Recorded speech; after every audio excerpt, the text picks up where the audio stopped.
Good afternoon, my Real News Media TV family. Welcome back to the channel for another news update for April 11, 2024. And in the news this afternoon, EOJ tallying local government candidates' expense returns. Director of Elections Glasspool Brown anticipates that by the end of this week, he and his team at the Electoral Office of Jamaica will be able to say whether any candidates from the local government election have missed the deadline to file expense returns. The deadline was Monday, and anyone who misses it can be penalized. They would have gone to different offices across the island. They have closed the 70 offices to drop off their returns, so we are collecting them to look to see who is outstanding. We hope to get all of them to come in between today and tomorrow. By then, we should know if any are missing, Brown told the news when asked for an update on Wednesday. Later this week, we should be in a position to issue a release indicating how many people have satisfied the returns, etc., he added.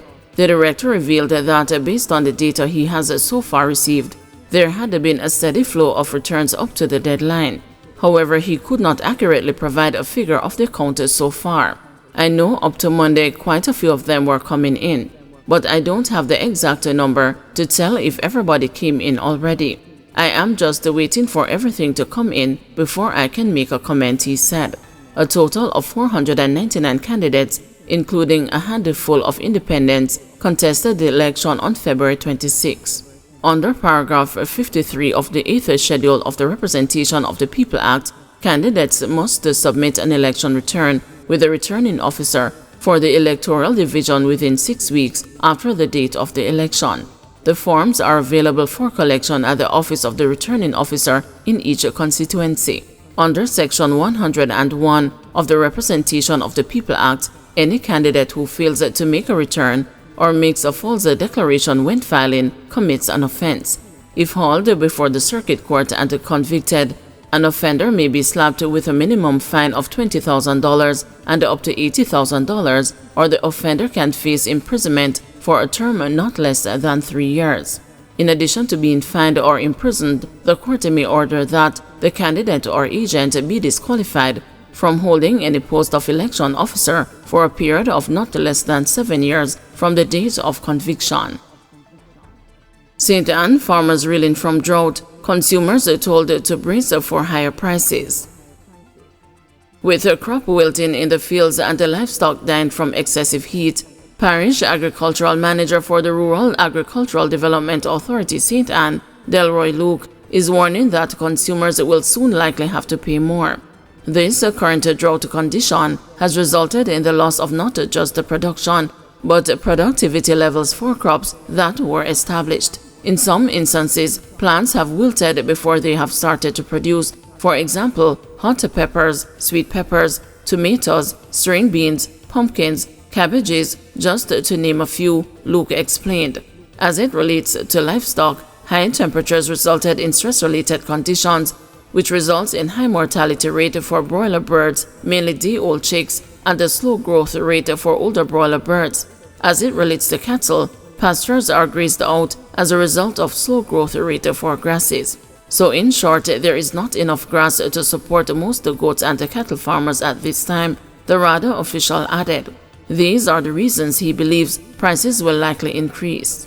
Farm gate price for crops will definitely be impacted due to short supply and the scarcity of produce. Crops that are expected to see an increase shortly are cabbage, tomato, lettuce, carrot, pumpkins, Irish potatoes, sweet and hot peppers, Luke said. Noting that St. Ann has been affected by the drought since January, he said while some communities received recent rainfall, it is uncertain if these showers will continue. Reports from the Met Office had indicated that there is a possibility for the change to begin sometime in May onwards, he noted. The RADA parish manager said alternative mechanisms, such as the trucking of water, are being used at this time to help farmers. However, this is only in some cases. This is actually based on the terrain and where some of these farmers are located, Luke explained. He said other long-term measures such as the implementation of additional irrigation systems and water harvesting are in the pipeline. On Tuesday, Prime Minister Andrew Holness announced that the country is experiencing a meteorological, hydrological, and agricultural drought, and during a post-cabinet press briefing on Wednesday morning, Principal Director of the Meteorological Services Branch, Evan Thompson, said that the severe dry conditions could last until May or June. It is also revealed that several rivers and streams have dried up in many parishes, including Westmoreland, St. Mary, and that water issues in Brownstown, St. Anne linger due to challenges with the Minardo well system. Not only farmers are affected, but households are also impacted negatively with a domestic water supply, a concerned Luca told the news. Man gunned down weeks before his wedding. On Monday, Canadian Angela and her Jamaican fiance Robert Wilson were supposed to pick up her best friend Kelly, who was supposed to be her maid of honor, at the couple's wedding in Morant Bay, St. Thomas this Friday. Angela was not only looking forward to exchange wedding vows with Wilson, the love of her life, but her thoughts were also on 2 days later, when as newlyweds, they would be off on a romantic honeymoon getaway, which would coincide with her 46th birthday. Unfortunately, Angela is consumed with grief as she is now making funeral arrangements for Wilson, who was shot and killed on March 20. It's hard being in Jamaica, but at the same time, I feel so much closer to him when I am here.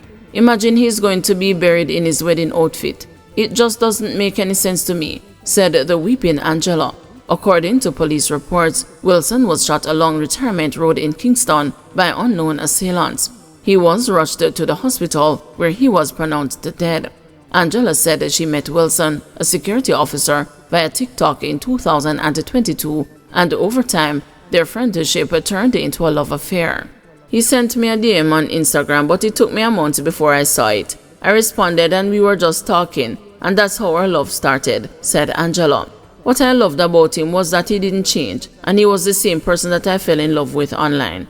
I met him in person about 5 months later, and he was the same person who treated and talked to me with respect. On that same trip to Jamaica, Wilson proposed to Angela on the beach in Ocho Rios. He was talking to security guards and I thought we were in trouble, but the whole time he was planning the proposal, recalled Angela. When he came back to me, he told me to close my eyes, and when I did, he was down on one knee and he told me he loved me and he wanted to be with me for the rest of his life. He just asked me to marry him and I said yes. I started to cry because I knew he was the one for me. I was in love with him, and he was a very mature man. He wasn't the type who wanted anything from me. He worked very hard and he was a provider. I called him an old soul because he was so mature, said Angela.